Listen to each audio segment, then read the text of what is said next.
నవరసాల్ని వెండితెరపై అవలీలగా పోషించే మన బాలయ్యకి ఇటీవల కేంద్రం పద్మభూషణ్ పురస్కారం ప్రకటించిన సంగతి తెలిసిందే. ఈ నేపథ్యంలో ఆయనకు వివిధ రంగాలకు చెందిన ప్రముఖులు శుభాకాంక్షలు తెలియజేశారు. ఈ క్రమంలోనే తాజాగా బాలకృష్ణను అఖండ 2 తాండవం చిత్ర బృందం సెట్లో సత్కరించిందని తెలుస్తోంది. పద్మభూషణ్ పురస్కారం పొందిన అనంతరం బాలకృష్ణ సోమవారం చిత్రీకరణకు హాజరయ్యారు. ఈ సందర్భంగా చిత్ర యూనిట్ బాలకృష్ణను ఘనంగా సన్మానించింది. కేక్ కట్ చేసి తమ అభినందనలు తెలియజేశారట మేకర్స్.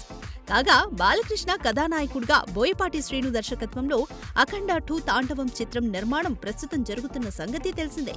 ఇక ఇప్పటికే వరుస హ్యాట్రిక్స్ తో యవాజోరు మీదున్న ఈ కాంబోపై ఇప్పటికే అంచనాలు ఆకాశానికి అంటున్నాయి. చూడాలి మరి 2021లో విడుదలైన భారీ హిట్ కొట్టిన అఖండాకి సీక్వెల్ గా వస్తున్న ఈ సినిమా వెండితెరపై ఎలాంటి విధ్వంసం సృష్టిస్తుందో.